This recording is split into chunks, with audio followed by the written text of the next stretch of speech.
Aye Gambia bondi bata kuno maje molu bele se wota ala be nyinkeraye manso be nyinkeraye Usen bata nyani dobo dobo kaye Usen anata kumbo tumame Londo nata kulli Okaye no adabo Ayado buoge Gambia Gambia kaye Mandela Mayinduru kema Alafo salida bokema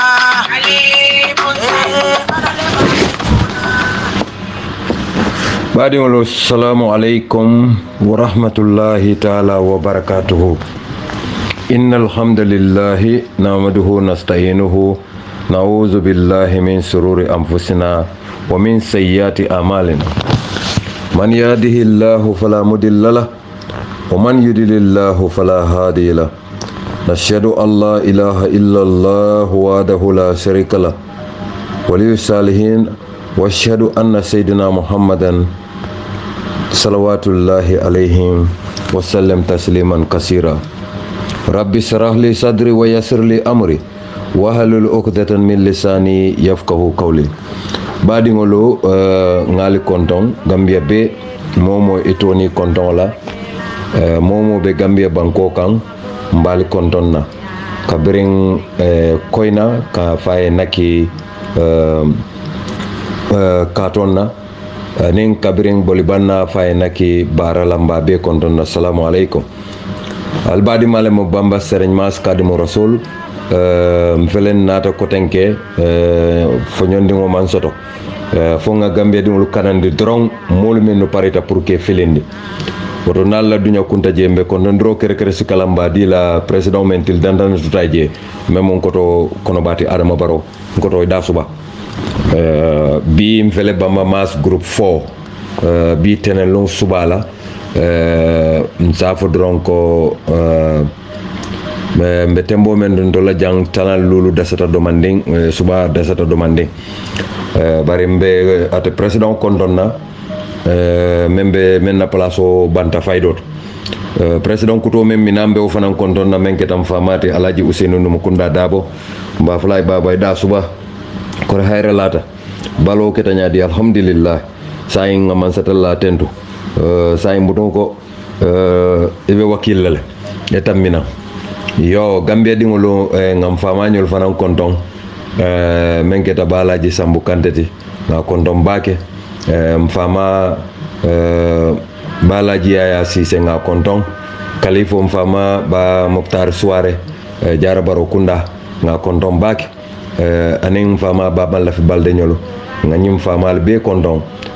ba Job Kante anin ba ngan so dinketa nge be konton mba mañolo mba aja Mariam Seka nga konton mba aja Sukaina Ka nga konton mba aja Yamundaw Ge yabo nga konton baki mbama mba ba kotorin jawne kata mbama mba aja Kacang nga konton mbama mba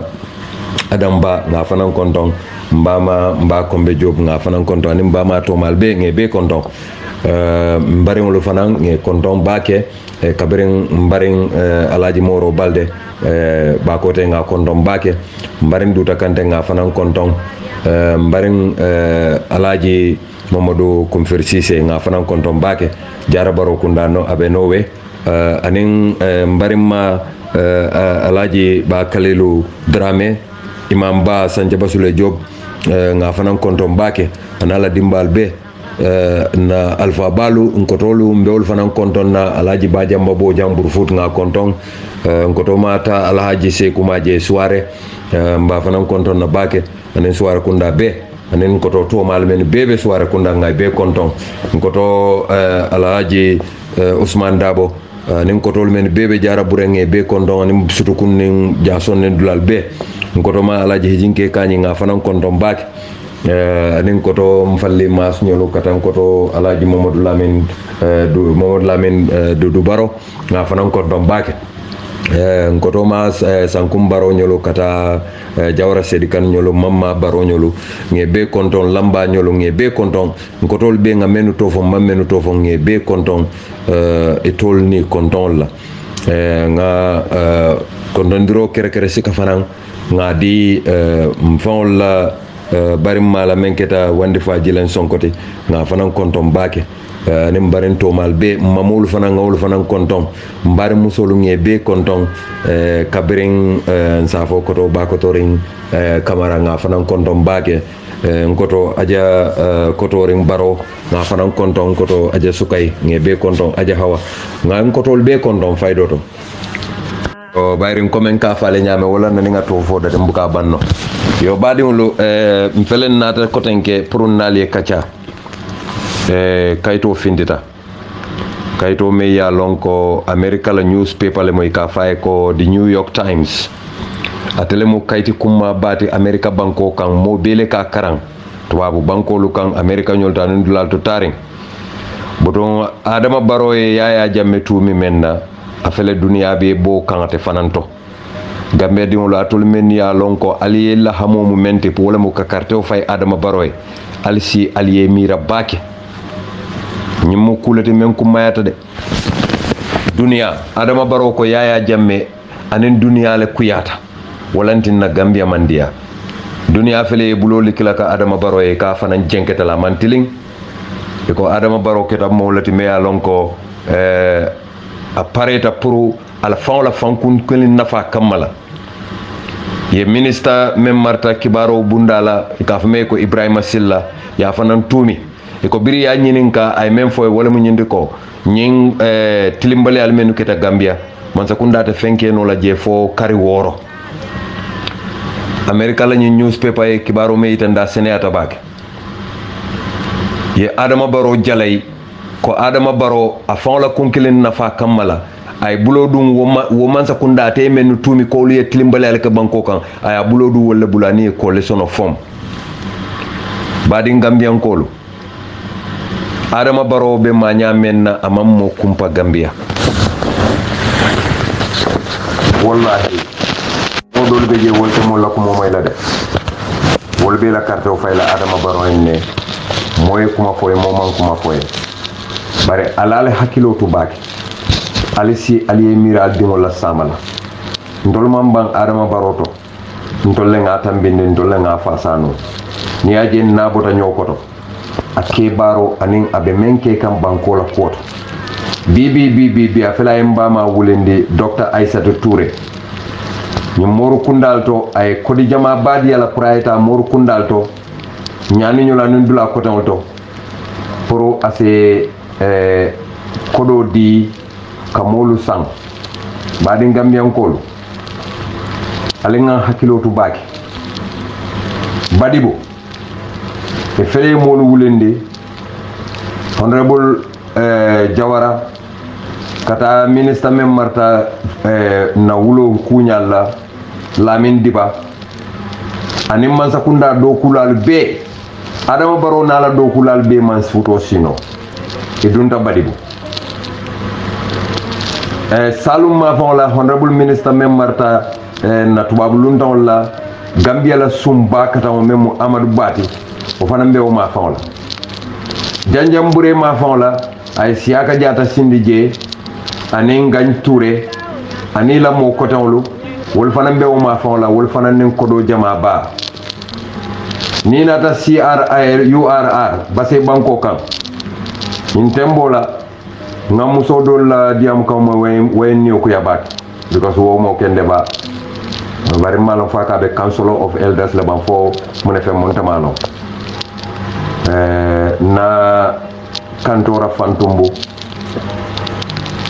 nde baren kono to me alon kon na alpha kende ba baren sajabal na alpha kende la moti nde kuluta o bulule atele muso nyini nye kantora be même fola kantora en collier ali nañing audio ta ali ya futande kantora mbadun kana siyandi bake nañing audio sa ta ali ya futande kantora fantumbu kisi kata fo sonkunda ani wo sate wolu menu bebe wo ma fawla nko ni yali nene atol fantumbu nkolu mo mal nene de alfon le alfan nene anin aliyal dingol la samatinya Gambia kata nyamen Gambia be nyamen sain amammo kumpa talending ye kodo sikamenta da fo million saba e kobe carte sangol la je go na base banko kan Musa Dramé Suntu Touré kata Saiba Dramé me alon ka bota bakadaji anila kafo molu porocho lo hanim mol tofo kata bile Tunkara kata Abubakar Jawara ñullebe URR ibe kodo pompi kan alalon ko ñin kodo be danna jannen dimaso damal nen dimaso tambita momo gagneta alte ñunu dodo jelal bala fo sanjulul ko ten na kantoran kolu ali nyaayele ali altulo yele ali si ali yemira ko muso ni wuluta ilafte dingo fanayke ko Adama Barrow be nyamen waranto ko Ousainou Darboe nyabe nyamen mo kana son tole ya fulala baye men ke bana la bana kawla joba kulot surtout atol musol natuman nan kolu muso na wuluta ilafte dingoy ko Adama Barrow be nyame waranto ko Ousainou Darboe be nyame al kana son al fawliye ke sababoti ali al dingol la samatinya tubabo liyebo Adama Barrow bantala banko mo liyebo Adama Barrow ibe bulo chodala ko mo tapale wala mo jenkere wala yalo e kaleno kal kana bamba maslamoy bari tol yalon ne konte nanate bataro fasala hani akoyte ma fer bari nsi même fo Gambia di wole alal tulotu nakumoto kendake President Adama Barrow carte faw fela sita ali nga dumbang Adama Barrow la business o kono bang Adama Barrow karwo kari ika jo dalasi wili keme fula dalasi wil talulu anin lulu ika jo wala inata na wo yelema ala salary ala jo 2018 ya yelemandi ika jo dalasi wili keme dalasi wili taworo wala ya bondi da no astaghfirullah ya bondi dalasi wili keme dalasi wili taworo wala 2018 ka tela jo kafo ka ke dalasi wili keme fula dalasi wili talulu anin lulu Yaya Jammeh ka jo dalasi wil keme dalasi wil taw worawulal Adama Barrow yala atela jo afangola jo kafu dalasi wil keme fula dalasi wil tallulu ani lulu bari ngamen ko la hakilo tunna ko moto dem mena nyimmen fala na bankola lu abuko section 68 subsection 3 1997 constitution aya itandila ko president Barrow amanyanna namu jola o kodoto hani bututo ata jola namoti atol kanamo jo atol salary ta atol bul atol karfajo ta atol kunna atol dobal atol foirewol men be fantum muñol nen dula kotol nin na kanto rañolo ma fawla atol buka karfajo soto bari yet alla bungol la namula alke jole alla korda la namula alke jole bari Adama Barrow wokanyin jome muta buka bututu joje abuka fenjo man sakunda la ranke sokono feya wato tambital binna audio te sialade Adama Barrow na bankola lu ay me yitandi wala mu ñindi ko kanyim membe soto hani fen amanya na jola bare company babulu e ka fu meye ko Manjum Estate atel tam ala Manjum Estate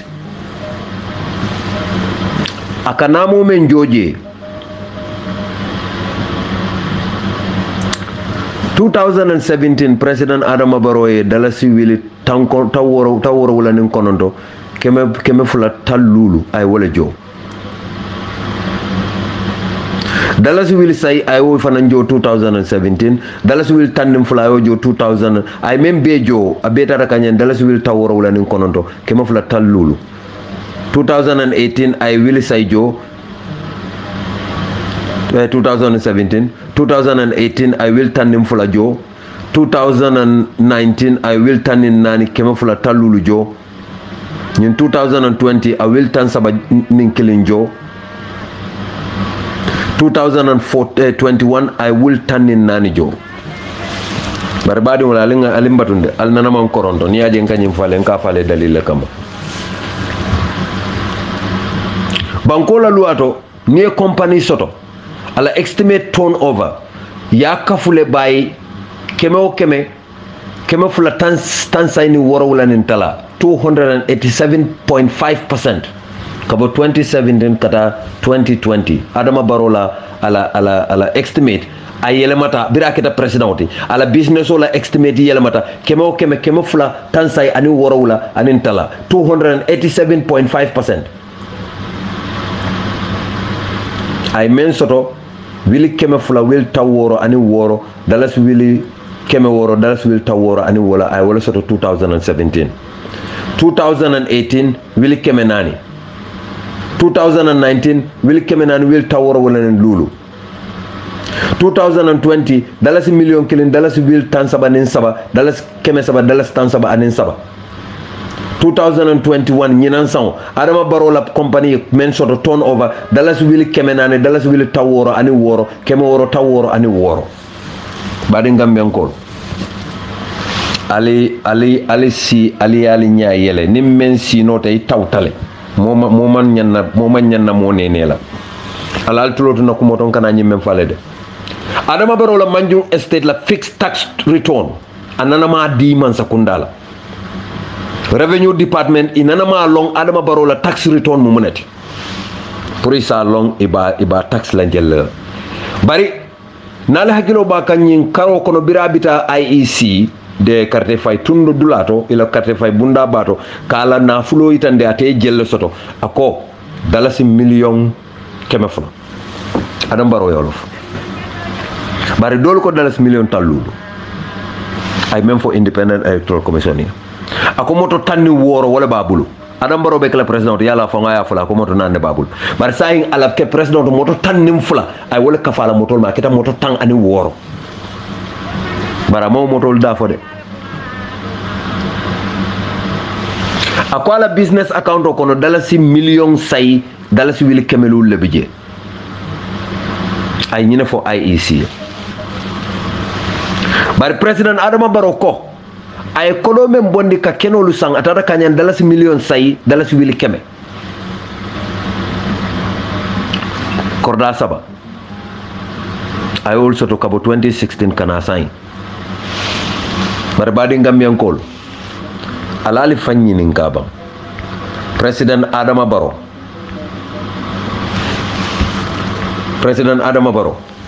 banko la loi memfo wala mu ñenti ko biriye President Adama Barrow kalindi 2016 anin 2017 January karotil tandin kononto 2017 bira President Barrow kanyeta 2016 ani akarandi kalindi January karotil tandin kononto 2017 Senegal banko kan Gambia la embassy membije wotuma ya jamela man se abanta on karotil tandin kononton banko la loi section 68 Gambia la 1997 constitution way memfo wala bunyinti ko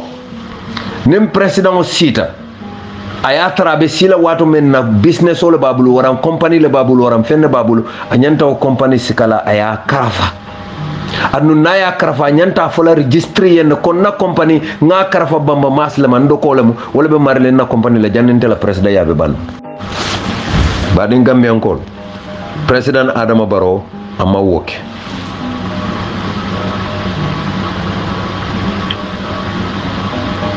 banko la loi memfo President Adama Barrow manke mawoke as November karotil tanning killing 2021 hani bi President Adama Barrow amang banko la loi nying respect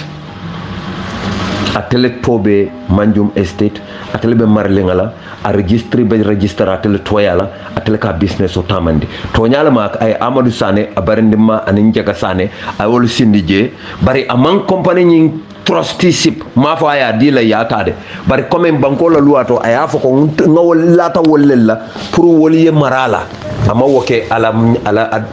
men ka ya mari fana lu ala karola o fana malom faya ne fama faye bari bimbe tembo mento President Barrow be business olla in violation of section 68 of the 1997 constitution.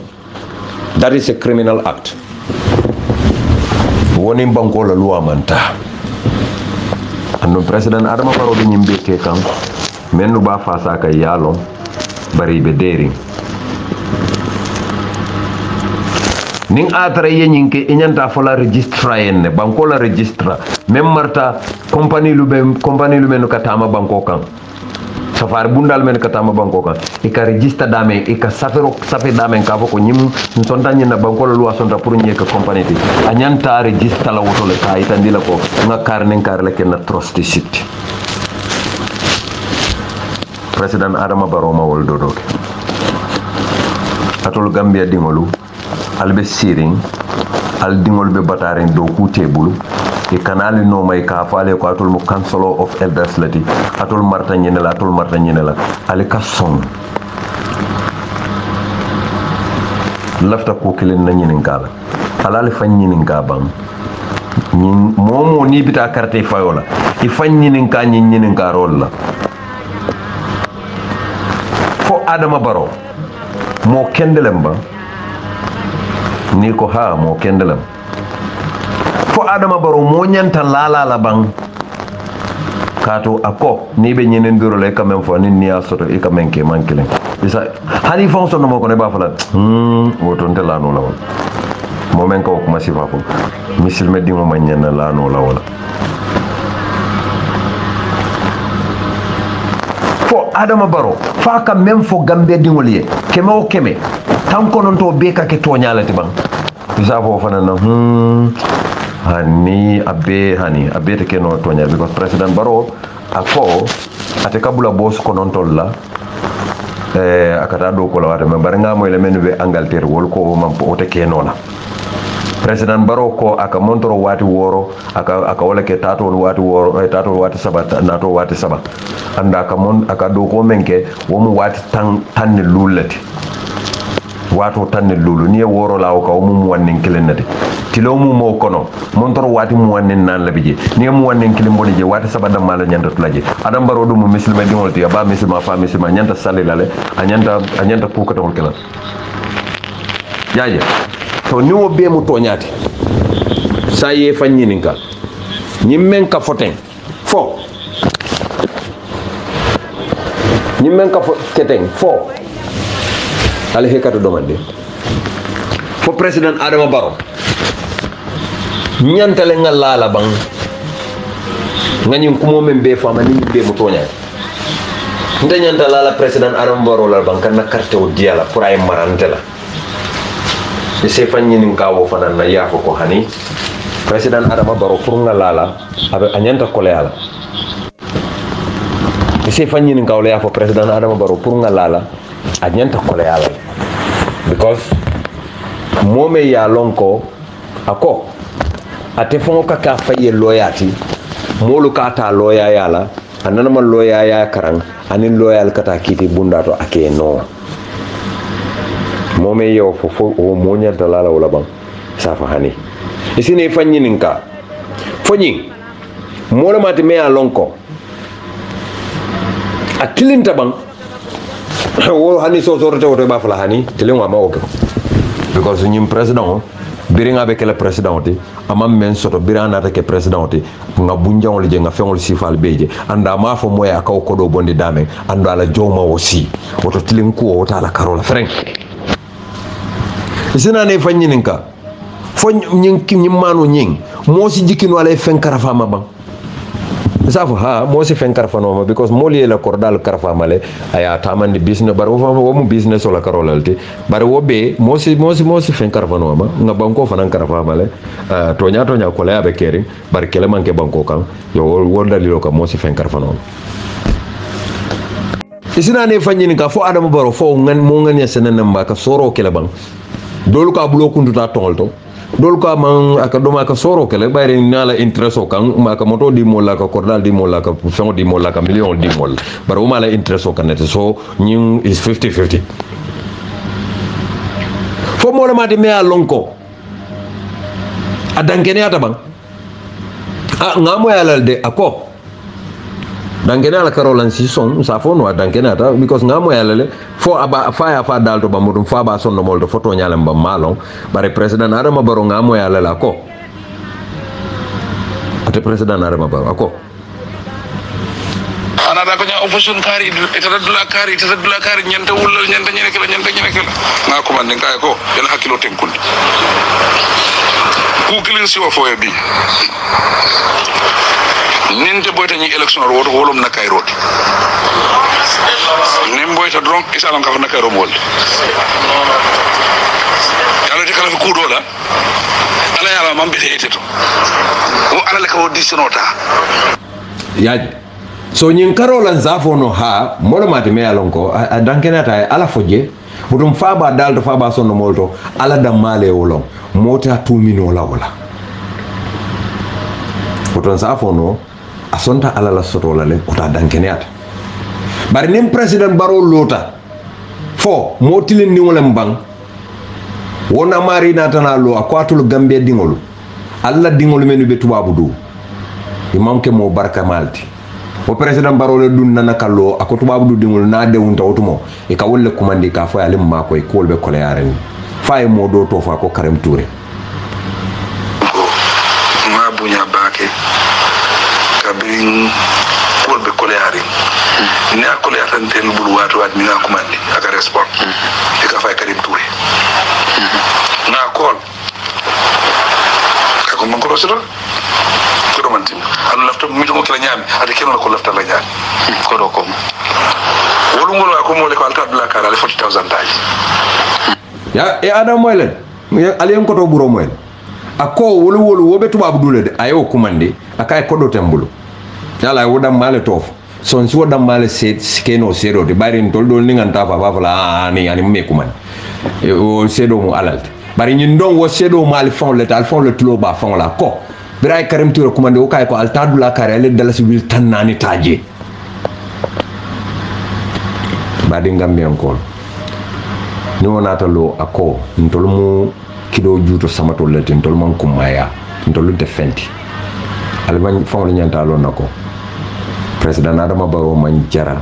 pour ya tambindi nyato because mole mate me alonko a jenketale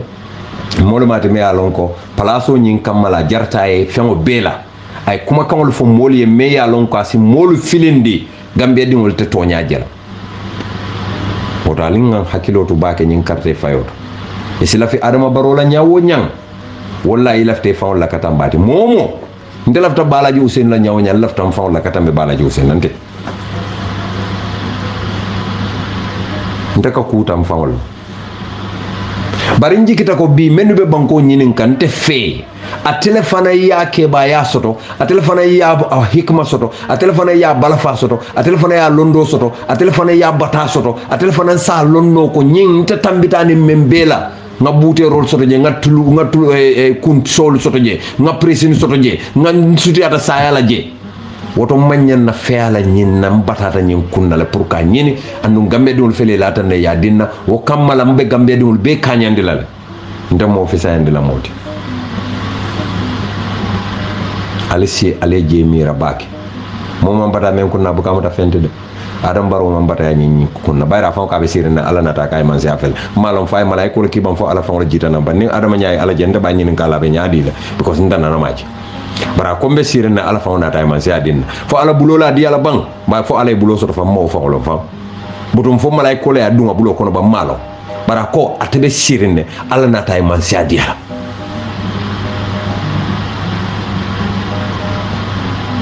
badi Gambian ko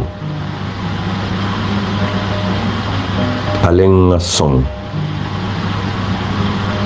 ko tonya mo men pareta pour kan nene wo man nyanna katambi nyaato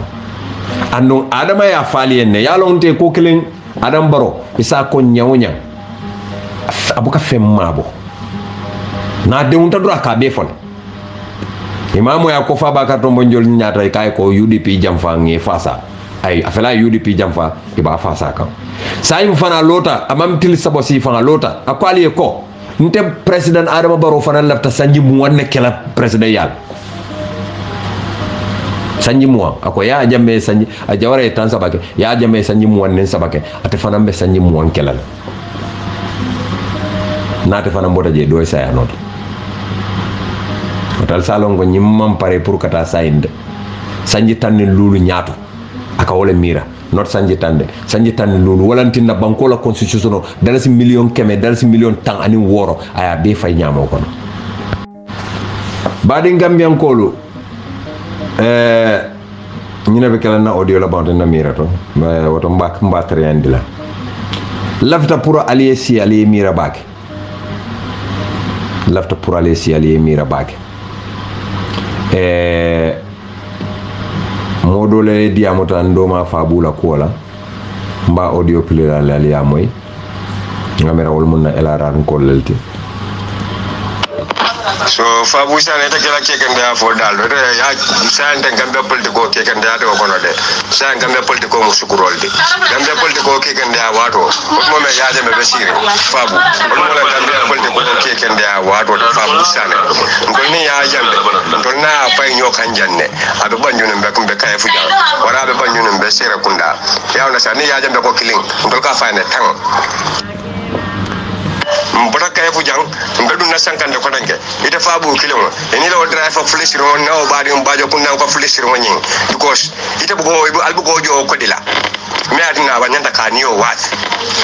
because patio be mbango kanjam he have right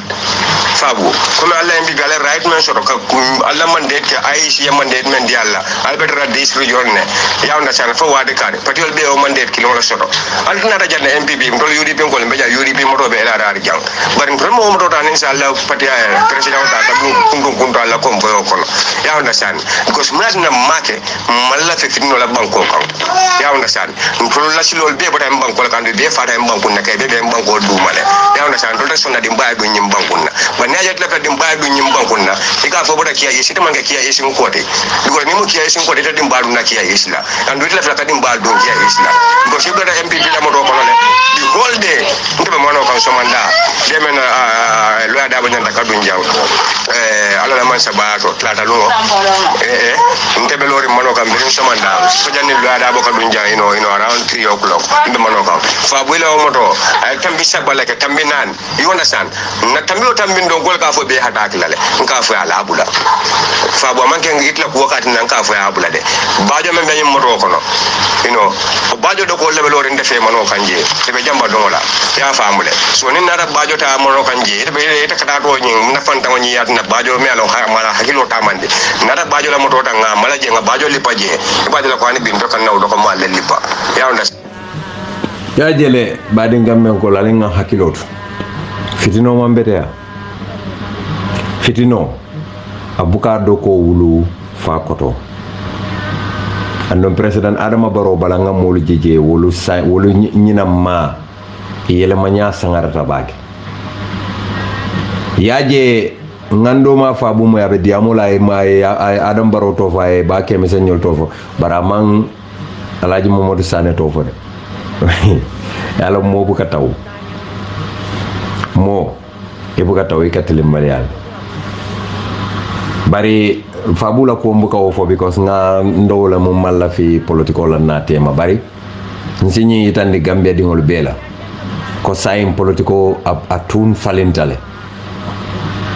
ala tun falintale andon nsen hakilotu baki momo abesa hakilotu e kunun kumo niwo manke no ibi kumoti woto isela kumolu tenteng nyaabe nyama ni ko ba folala dinnon le ke jaabe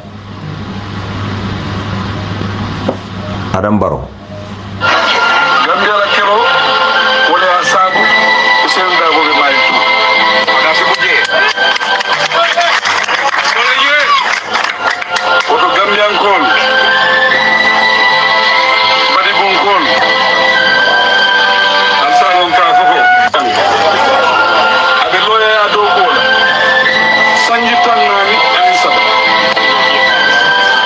aka molle ma koy pour ye funti kaso kon aka mol bife pour kene soro ñaaje yo soro misalo Gambia ko le sa aliya moy le de yalon to man ñunu be fo Adama Barrow le ñim mankuto be fo Ousseynou Dabo ma sanji tannani anim feng Ousseynou Dabo be loya yala aka molu le tanka pour kanta kasola ni ajobe dunna kasola salon Gambia le osaba Adama e banko ñinin tenne fa ya soto bara ya soto ayela mata wo mo sifa dun kalala aman koy koni Gambian kolu wallahi atul menu ka Adama Barrow fasa sama ningali moy complain la ntelebe kala Adama Barrow la defender yala kay loya ya ka be kala ka mol defend fa ka loyal no kiti blat ndebe defensive amen kala Adama moto kala because mbaje la ko aliya tonyenne atulle lafta no ay tambi ay tenteng abe menke kan alama alayen tanka Adama Barrow e tenteng 2021 December kola alama alayen tanka nimbota December on the 4th ala umare alay alaji Ousseynou Tambeni kila hormoto alqur'ano hormoto woli kutubol be hormoto wato hormoto inshallah sallallahu Muhammad أعوذ بالله من الشيطان الرجيم بسم الله الرحمن الرحيم السلام عليكم ورحمة الله وبركاته بعد Gambia kolu alni Allah badi mali musay bo hydra France banko kan momo ngi konto tola ni konto ni malla konto ndro ko la ngala tete subhanahu wa ta'ala salta kila ni mama Muhammad Abdullah sallallahu alaihi wasallam Gambia dinke dolu to nya fa sallallahu Gambia dingolu may fati la ko jahalo warta Gambia banko kan may fati buka sila Allah subhanahu wa ta'ala andu aman tajika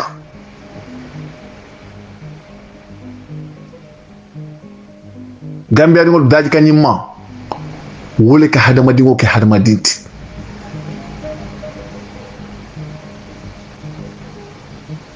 Gambia ngol mbele ngalo election men kada may fati la kadide di GMC ite lolo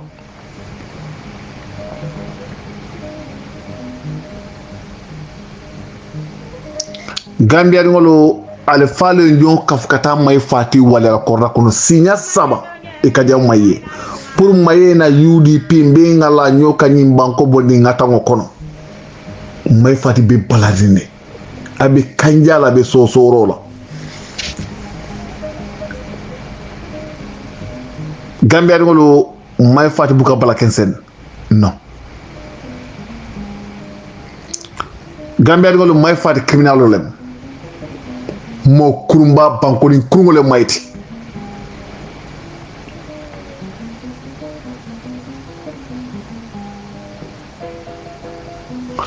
Gambia do Allah hakilo bakan kabri adam baro may fati bay Gambia pele kan fato Gambia do ngole may fati fasa nyaso be nyama wo ma menyi may fati kilingo na ta new tono ta 125 degree atata la baro ko kote amam me frakas may fati ko ayebo baro to kote Gambia dingolo may fati adama baro fatuma baro ibe nyobule ka diamu telephone la soto nintilo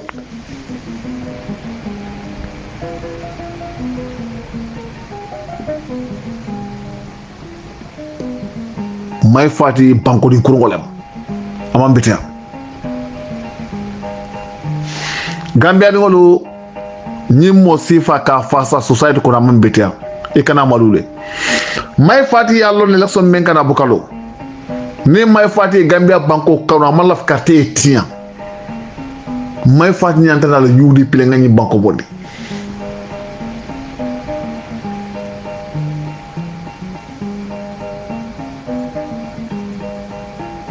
bari may fati mune atina bukaso kana yudi pikam kodo kolem bure na flow wole bani adam baro te mani fatma baro amanka saw kam matide kodo yewle diala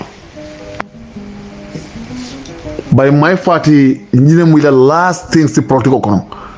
ila last credibility political kono ila character il faut le ba assassiner il faut ba damage la Gambia la political fanala ndila nga nyem foye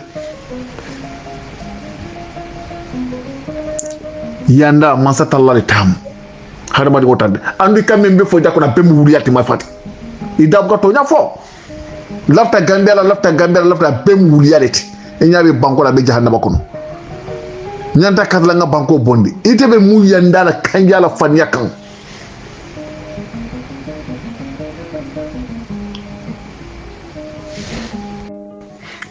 wassalatu wassalamu ala rasulullah Gambian call ne may fati ko tele tigda kijera bay e man to nya fo de fani ale fo Gambia dingolo janni bayro kana GMC nyato ngol ye mitno lo soto tire kijera ana do nyolu wolko bari tella kandete to lolo yeta la UDP ka ye banko bondi banko be ngata ngolo kono may fati mansong akoni silo le to de tela la han patikilin kan Gambia dingolo tide kijera ko ngata la UDP ka nga banko bondi ni nga banko bondo ko la diamo kana diale han bi may fati mansong bi balane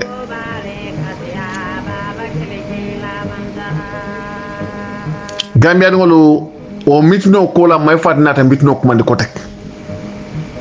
wala na Gambia dingolo mitino ko la mitino Cairo tiji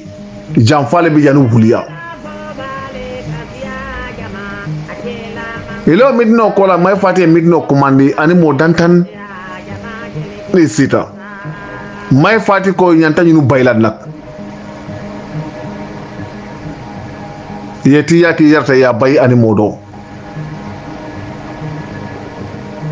Gambia dingolo wato wadna Allah kilo bakante kadiamu Gambia lansaro liye mol mentamu ñi banko to le mutonya molet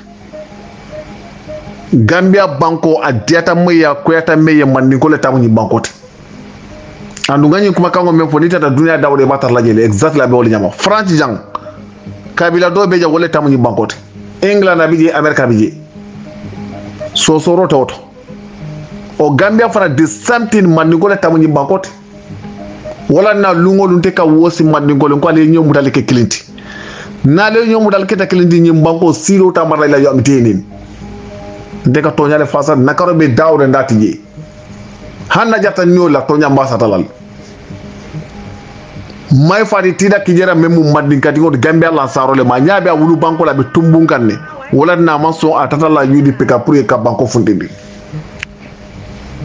may fatite mu jaran koleti jaran ko ngilo men woni barakote e barako sotole andu karantale alquranu ya karanne e ka balu tarola e ka senole ke ka alquranu karan e ka balu wala andu gambe jaran ko be Hussein Dabo koma gambe jaran ko be UDP le koma bare may fati ngam foye wolem arabon ko lesa nasab ka husnul khuluq hada ma dingo de lad lambe aman ku maya katambi daji kanimati may fati fota daji kolla nyimbure ay mo jamale tinya jani te kana dunya kono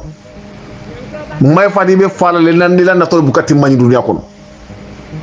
momo ni ko ka balu kule la nyi dunya ko même manka toñati e mari ka fala le nan to bukati ma may fati be fala le nan to timma tetimala ka to fota daji kanimali la ebe menke kan ni mu hasidiya leti hal fasala daji ko le bela kondante ha hasidiya ninte bukaso do mbatu ngati ya dol fanaye o mu hasidiya baleti ite alo ne la so menka ite lolo barka karteta ka fanya moko ka banko tumbu ndenga men foyan ma passe faire clair ni election nata bi da may falite de jarla tous la gambia banko kan ni ala me mako tan fudu musoni laftala mo buka dila ka to watra gambia ngol nyembu tayde daji ko lan nak ite mu nyankon ko kaka tar la prosciata may fati bodula ndul malo tadula malon gambe ngol frenti islantela i daji ko islantala i kenya ay mola kiyo tay lungol te ka jigala te ko le ke ganda pa ko kan seman yu may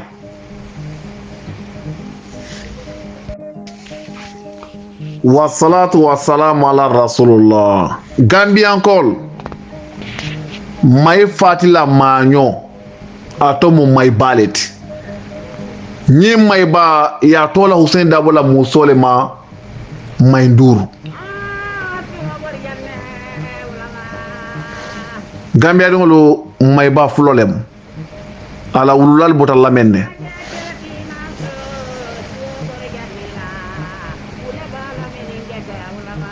may ndur wole may ba kulu Hussein Dabo wole may bata kadi Ahmad may fatila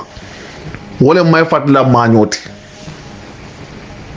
musoni amamme abota France jam nana ta France ja betar la Hussein Dabo koto mala korra kono janne Gambia dol Hussein Dabo ay ñanole de nina kafta ni mam malaye abuka maliye kato kala furiyate kanta ay hadamadi ya long ay bunya so ay hormo so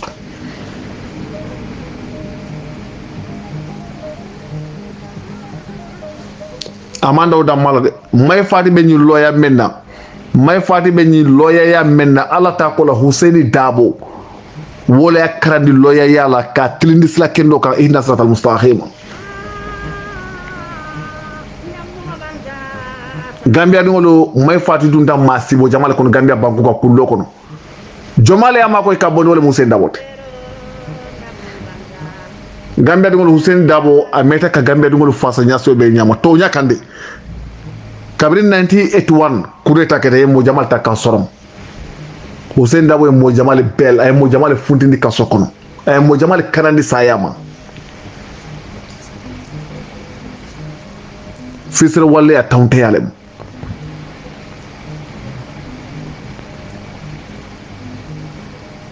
oto may fatite Hussein Dabo nyosolo sila jamal ka hanna make politikote Gambia ngolo ni motata faye musodi la way fa kordale loye ni motata e musodi la ay foreya julole dendi kangola ita mari jono layla yam denen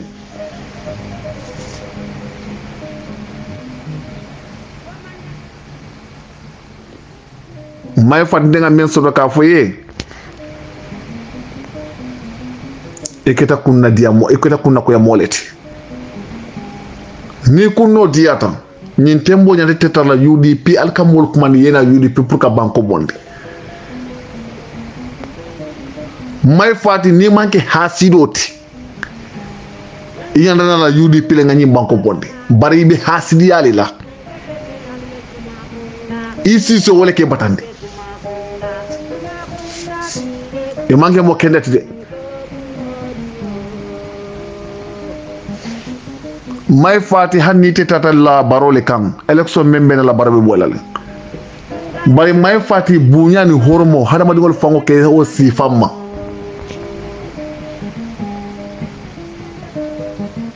ni data election la ten may fati ite la ko be pour gala Gambia bankole kan Gambia digolu e be jubere be cross kanne ni te nyamantra mol ka mol nyaabe kanne be slam men kan manke sla kendeti mo kende bu kaso nyingela bari be faniale kan ay daj may fati mu criminal rote ta spirit wala mu ko nyinti na tra senata mo kendo le muti ibe dame de mayantar la jeel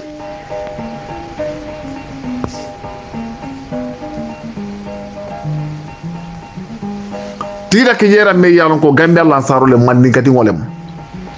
anya bala banko be tinyanka ne banko be tumbunga ne mo fati may fati tida filenti anata Gambia dingul kan ako nga banko kanande so who are you ibe kanjale be balandine e man kanja fenkam e man bala kensen na fulo brey ndelu ngalonne may fati be mento ngalonne kodo wole tiyan wassalatu wassalamu ala rasulullah adam baro o ma tasauna illa yassa allah rabbul alamin baro adam baro ilafta menna ala bukoke masata allah lafta menna akawleke men diyata ala yakawleke falu lima yurid la yakhafu qubaha ala ka kuleke men diyata ala masabaye masata allah bukasila jalalla la jalawalla na diyata isi ala jali kabi dunya fo yamal qiyamah abukasila marila Gambia dingolo MPP ngolo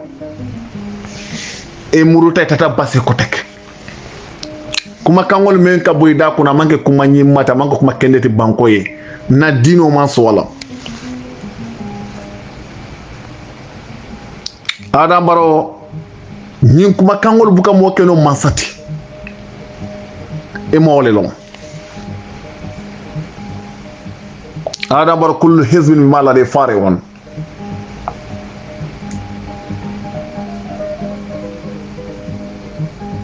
ite amere bi menkan wete sile ibe amere bi menkan wole betete to watra man betea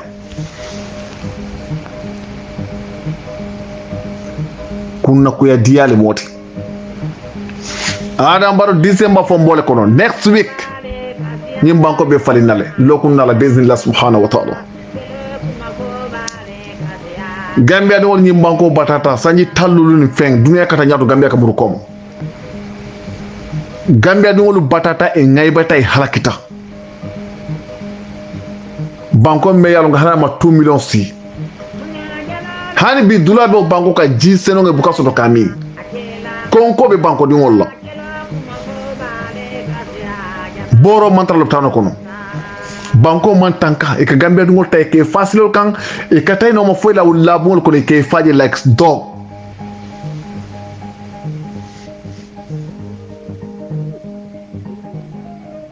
Gambia dingolo State House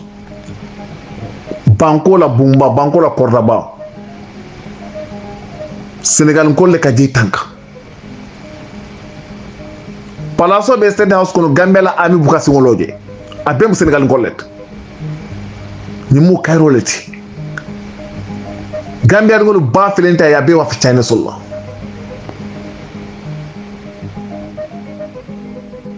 Gambia dingol buka nyo solo nyanta men dongola China solo kan nyo ko katadi sewol la China banko kan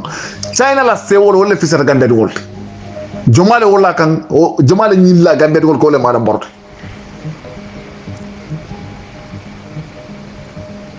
Gambia dingol kalil wage sarholo lem abota bokola ji Senegal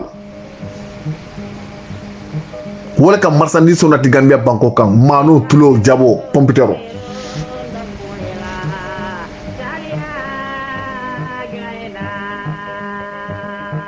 Gambia dugol be sirne business o tiente blokono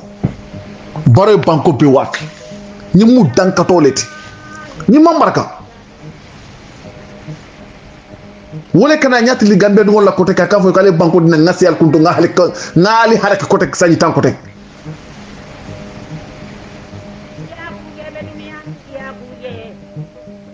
fumudi be keri est ce que ni mu kayro leti Gambia banko le ko le kawo kuyata natra banko de le baro manyama aka kontin Gambia dum la kafo ko le banko de nakote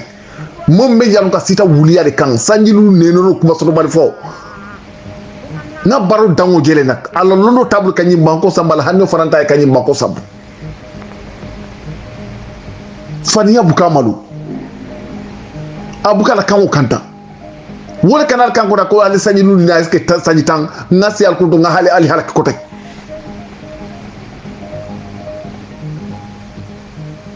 ali nga banko je ali nga banko di mola mo mel ko jarta ñi ma jar fenna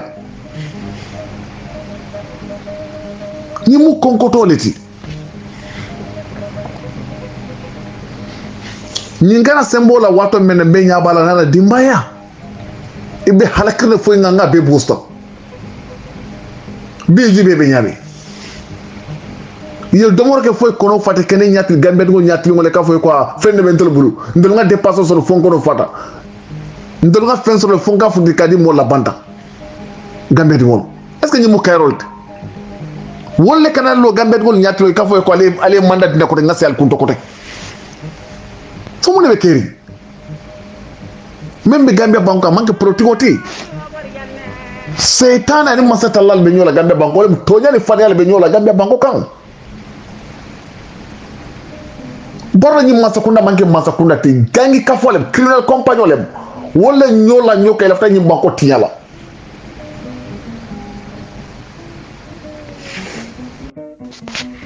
wassalatu wassalamu ala rasulullah adam waro ila fen saybo ami tunkara ila tero adam baro karifla bi ay continue le bondi Dubai banko ka kanati state house adam baro ibela bagasul paki kanne ke samba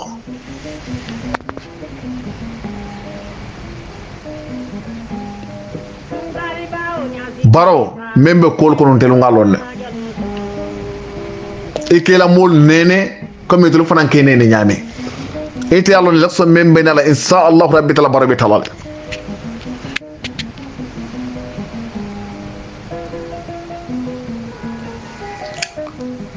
saybo ami tugora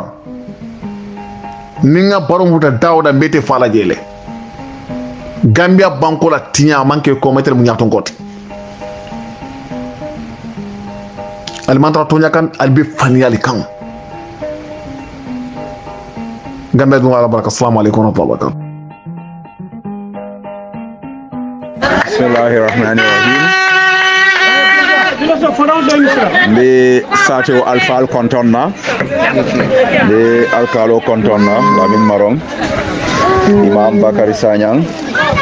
kori kunda kabilo nyaton ko kebati da sanyang anin kabilo men bebe ni sate bunyari ngoto chairman madi sanyang be kontonna musolla nyaton ko tun ko jadama nden ko to ma kontonna la min kamara ka kamara ni sabay len kelinti nse wota bake bi pour kafuta alkali kunda mfango ya len janti mfango la sate wolen janti mama nyol la sate wolen janti na jom muso bi jang alimatu anaki ma be fanan kontonna bari alkali kunda kana jang manna politique la jang ngalo ne ko alkali kunda ala kumaya be nyame badibu anin Gambia la politiko to Gambia diaspora Gambia combo all badibu kiyang jara wulli nyani wol be tara ku kendo to ye tara ku barakari ngoto alkali kunda ye tara ku ma wata kala no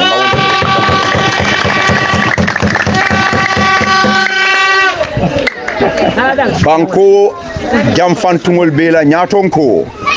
adama boro ngamra wole lafita alkal kundan ko le tarala patriote o fana manjawya ni ajabe o ngani yosotola e alon ko kende ani barako le bi jangolati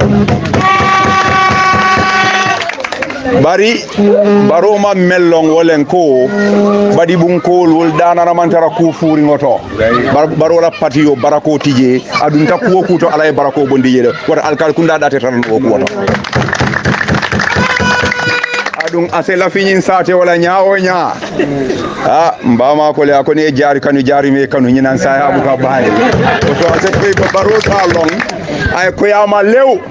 ko ate alkali kunda kanu bar wol yemen kanu gambia mo kendo be wala kanu lasili kendo be wala noma mori bungol be wala noma wala gambia next president is excellency the honorable lawyer Ousainou oto mbafula na brother Solie Bakari Sane ani Mod Sane ko nata alkali kundale bi aliyem fo nyenga wala tara jang nyoso soriti je Gambia be celebration kala December 5th adun alkali kundate tulano ko ate Adama Barrow meya mira ko atele nyamenta molu beti ala fayta adula doto badi wutole buka wulujang to momo koy mu badi bun koleti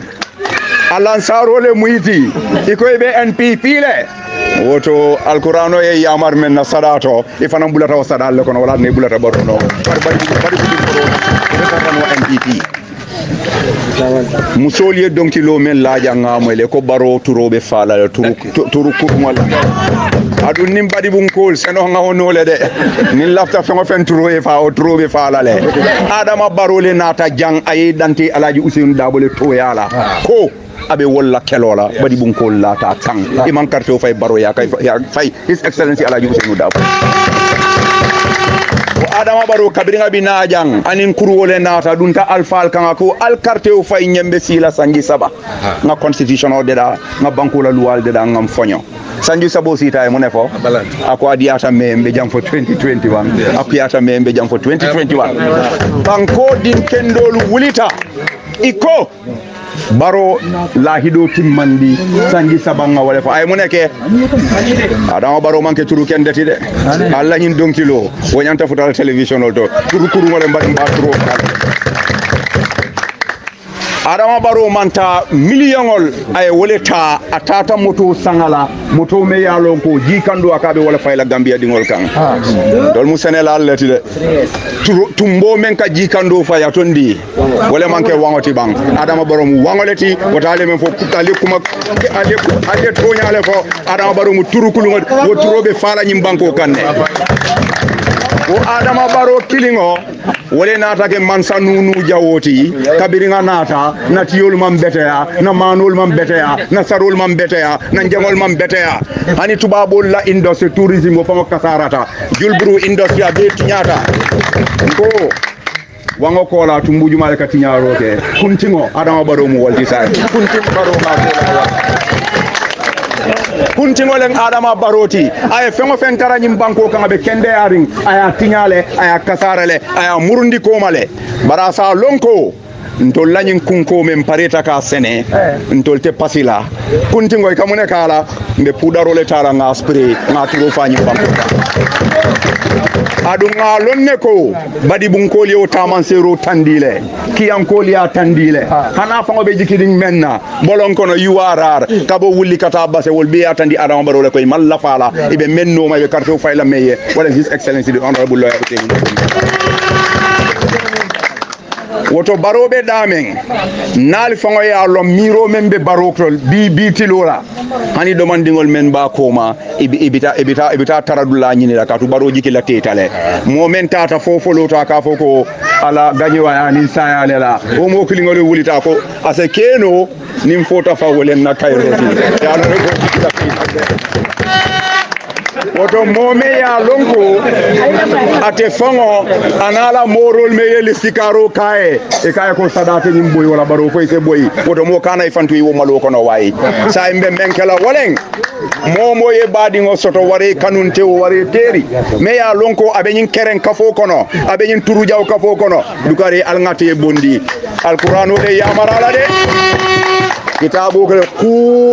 anfusakum wa ahlikum ako ngam fango tankandi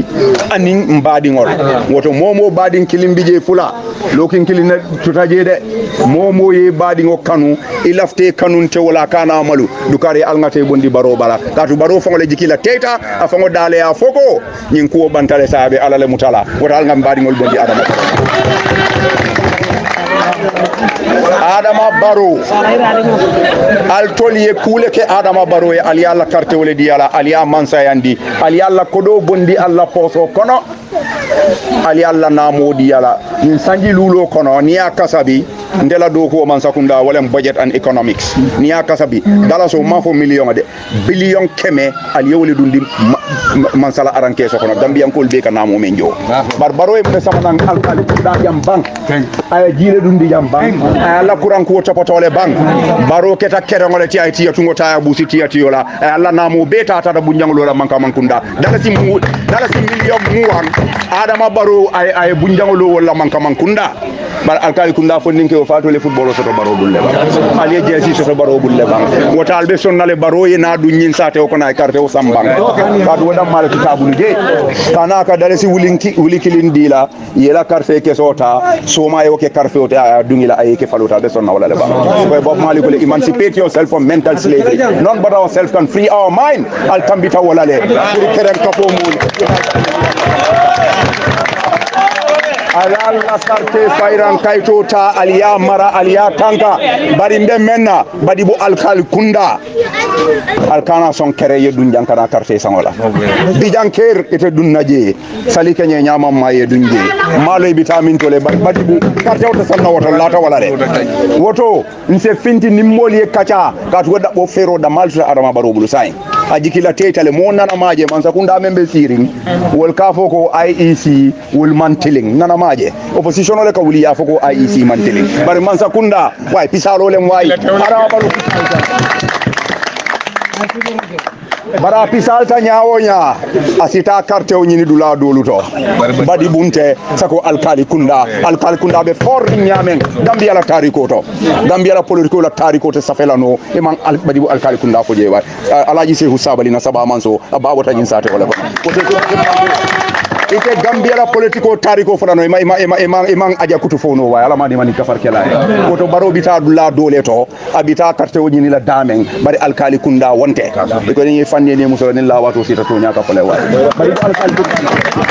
abita dula dole to baral tolbe carte o dila menna wole moti me ya lon ko ala foro ya timmata aya londo soto aya jiko soto aya lasilo soto abota nyani do bole abota do bo ke mole bara wayi e ko wonto buka sawanga dingo e munuma noma ala juton to ku jara no banko o mo alfaleti meya lonko akoyta ma lew ko Gambian ko li akanule Gambian ko le carte o fayla yele akoyta ma lew gerral be men finar ko amansa yatale akaman tra politique la akonye modu do ko le sita akonye ko ngamol ko kitatim ibita bo holo sinnaji ayenki bolon kono nga fengol le samba fon ninki wole melanka fi nafa akay banku do ko le dati ako men tutaje yamar sindole woto bari bu alkali kunda alka lonko na le carte o di alaji Ousainou Dabola alla kuran ku problème o be kala history ji ko nin sila ko problème o fanam be bin al dingol membe tubabu du Barrow nin tubabol koy be deport la salon ko problème o fanam bandal al alaji Ousainou ta ali amansa andi jimbanko ngali membe Adama Barrow na ala mol nse kibaro men di yalla bi alkali kunda jang walen ko Fatou Ba Barrow anin Sadio Mbalo ya dati le pigile bagasol park oto momo mu jiyoti o takarla o kafo kono Gambia bele kana celebration wala adum badi bun kol ma fo mo ma decide bar mo ma decide tol ko ma de badi bun ko membe badi bun ko membe diaspora hani kabirin wato men barobe bambanding ya tandala ko ngi tambendire bandolbe alaji Ousainou Dabole ko ma woto yamar sindo men sita carte failal nte finti mo kana fo ko Ousainou gagneta hani tala carte o mallaje la fela carte boxolier fa tep ko jandil la menna janil result rabangol ba announce la Barrow fa yala bagasol pa kay finti state house adu wote kelando ning alkali kunda ma wuli ye example tanti mo la na kala muta kon fama futara mbari ya koto mba kontonna mba tentula mba jayila abe doku kendo menna niaje matara jamfang abe United Democratic Party la doku walla abe His Excellency the Honorable Lawyer Ousainou Mukunda Dabo la doku walla badi mun kolbe keta kankilintile nko Sadawda Kairaba Jawara anin Sheriff Mustafa Dibanyol anin Dr. Lamin Sao anin Saba Manso Sekou Sabali wol bela ngani yo mumenti wol bela ta menna ko men se banko sambano ndol be carte o dila wala His Excellency the Honorable Lawyer Ousainou Mukunda Dabo ala baraka na tento ngante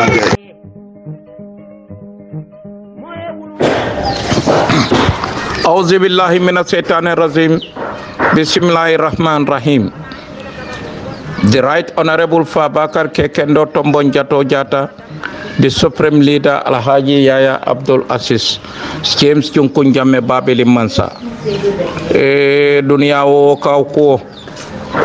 iko toto nakabe lola katapila nyato.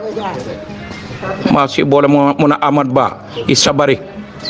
isondo mo be finding ingani yo be finding. You have no high regard for the country. You are after your selfish interest in this government. Ahmad Ba e hakilo tu fanto APRC manke fulante a manke kunta kinyoti APRC Yaya Abdul Aziz James Jonkun Jammeh alafta nala wate what you dare not to stand in front of him. Billahi wallahi tallahi. You are a citizen of this country. Yaya Abdul Aziz James Jonkun Jammeh is a citizen of this country. There is no amount of power that can stop him if he wants to come to his own country.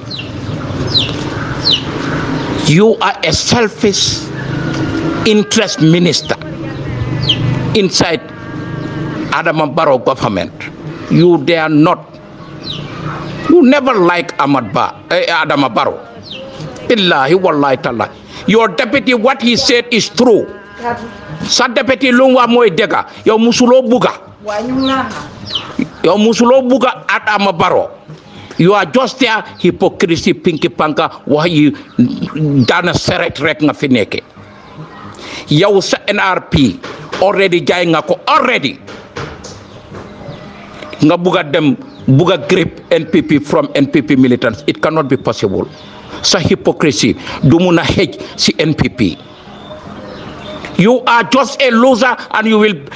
always become a loser and you will always be a loser and you will never succeed in life as far as the country is concerned. Nagi Yaya Jammeh foko dugal tamal nga xalat na nga ko gene, but you have to. You thought ne li ngeen warona def lu len war rek lo ngeen warona def li ngeen xalat rek lo ngeen. It will never condone in this country. Wherever you are, there will be no peace in that area because you are a hypocrite. You have no intention in this country. All the intention you have to make yourself wealthy. That's it, full stop. Ministry of Tourism, look at the area. Nothing you have done. Only you neka pressing into Adama Barrow. Adam Barrow thought you like him, whereas you are playing double standard. Yes. I once told your people, monitor Ahmad Ba. He is playing a double standard. He never liked Adama Barrow. Billahi wallahi tallahi. He is playing a big double standard. And NPP start monitoring Ahmad Ba. He's a hypocrite. He don't like this. He don't wish this country well. He's not a good man. He just seen even Domambi Gisuko mom bopam rek la fi neka. He never saw scan bopam rek. Who dare you stand? You say Jammeh. If anytime Jammeh step in, do you have that power? Sulu fata. Ulol be yandala billahi wallahi hani nyankumolu ibe kadiyam Jammeh komane. People like Ahmad Ba ndol no be jan ay asita fenyo kana kek amandiam ateleka ning at the time of impasse near from hey, let you people shine, let this man go. He's running away. Double standard. double standard NPP. Billahi wallahi tal. If you don't know the fake people, you want to count these press singers, they like Adama Barrow. No, people like Ahmad Ba, they don't like Adama Barrow. Billahi wallahi tal. I can say that. But we are going. The road is so long. At times it might be pumping, at times it's smooth, at times it's level. But we will reach to the climax. Billahi wallahi ta'ala. Ahmad Ba, you are there not to grab NPP from NPP militants. You cannot do it. Your NRP is fail, and it will keep on fail, and it will fail until last thought. And you cannot do anything. Who dare you can do? Wallahi wallahi tallahi.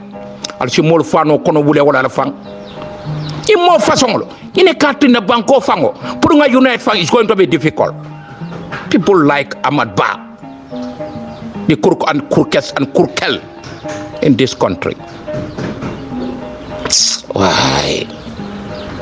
No, definitely. People, this type of people should not be in the Ahmad Ba government. A hypocrisy. Always wifey dal fale wahi fale param fare. If you look Ahmad Ba itself, you know. Hey, start thinking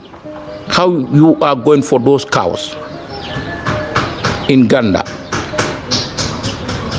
Yaya Jammeh's cow. Start thinking how you are going to bring them back. Everything will come to the light by the grace of the Almighty Allah. APRC, forget about this type of people. They are anger, they will keep on anger and anger until they die. But they will never succeed. God bless and protect APRC, Babili Mansa, Yaya Abdul Aziz, James Chunkun Jammeh, Babili Mansa, the Right Honorable Fabakar Kekendo Tombo Jato Jato. I salute you. We will reach to the climax. Thank you.